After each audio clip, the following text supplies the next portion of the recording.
Just want to give you an update on what's going on in the market, what I'm observing from an executive and a board director standpoint as we head into the final quarters of the year. It's really, really challenging, and you would have seen in the press the announcement from ANZ to cut 4,500 plus employees, and other banks and other institutions followed shortly thereafter with their announcements. But even before the official announcements, there have been hundreds, if not thousands, of executives being released into the market. I've seen corporate restructuring like never before in the last few months, and it is only ramping up as we head into the end of the year.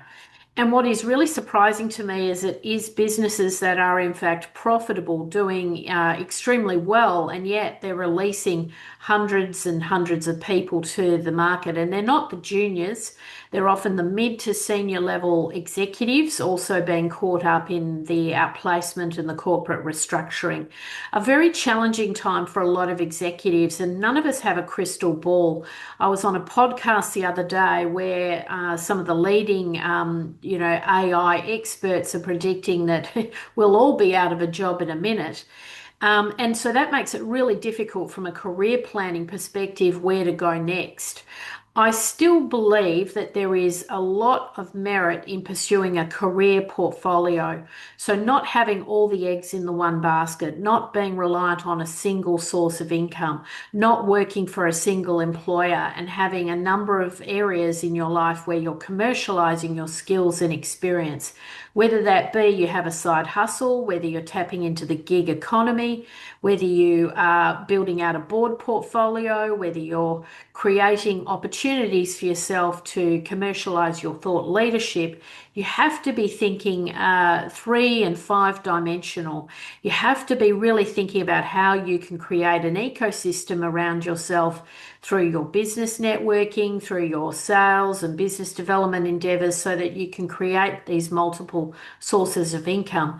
There's no doubt that the people who have multiple sources of income are going to do a lot better than the people who are literally being caught out and blindsided by these big corporate restructures.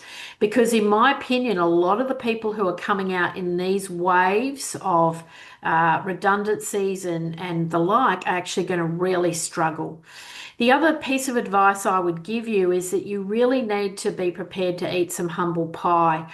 I was speaking to a senior executive the other day. He had effectively been demoted.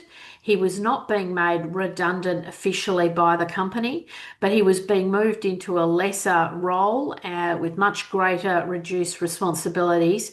But he was very fortunate in that the income was being retained and he was still able to go forward with that organisation. Now, when I spoke to him, he was very unhappy and really was ready to, hit the pavement and ready to go out to market. But I said, look, you really have to eat the humble pie because your employer is at least retaining your income status. You have plenty of time to figure out what comes next. Play the game internally, say what you need to say internally, until you're sure that you can find new employment. Now, with this particular individual, we'd been out on the hustings looking for new roles for quite a few months, and we still have not been able to land a serious recruitment process. We are not in interview stage. And so we're, 100 days out from the end of the year, and, you want to try and walk out the door where everyone else is being made redundant. Everyone else is being released into the market. Now, you've got to play the internal games really carefully. So don't be too cocky. Be really sure about where your value sits in the market. And don't be too quick to turn down that offer to be redeployed into another function within the business. You can always navigate into new positions. It might not be ideal to start with, but I would try and retain that income unless you have an incredible financial position. And most people, unfortunately, these days just don't have that buffer in place. Now, in the board director market, we are seeing some challenges there as well. We are seeing a lot of companies taking a good hard look at their board of directors and they're getting the passengers off the bus. People who are not adding value are being released from board directorships. Companies are moving towards smaller, nimble, more active boards, and they're definitely working more with the advisory boards. So people who are really rolling the shirt sleeves up, helping the business navigate the challenges, being a little bit more hands-on, a bit more forthright with their thoughts and opinions. So although there's a time and a place, obviously, for governance and good corporate governance, can drive fabulous results for businesses, but I'm seeing this leaning towards advisory board appointments, hot seat appointments, bringing in people to deal with specific scenarios and specific challenges. We will see some turnover of boards in the lead up to the end of the year. The other trend we're seeing is just there's just a lot of not-for-profit opportunities available. I think you want to try and lean towards quality opportunities in that space, and there's been a real reckoning around remuneration.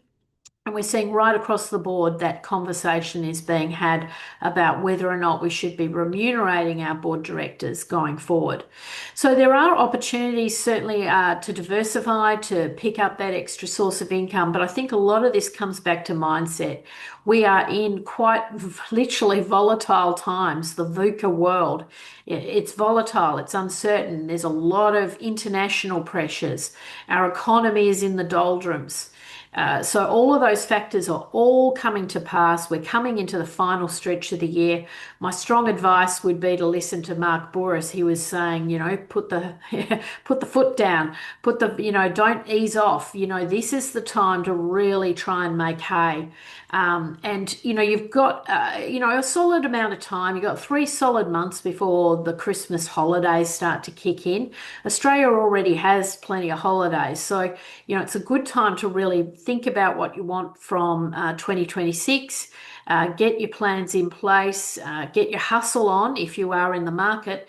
And of course, if you've been made redundant or affected by corporate restructures, book into my diary for a complimentary career assessment. I'd love to try and assist you so that you can recalibrate and come into the new year with a really solid career game plan. And hopefully part of that will be about developing a career portfolio of activity and diversifying those income streams, which I think are going to be crucial in the years ahead.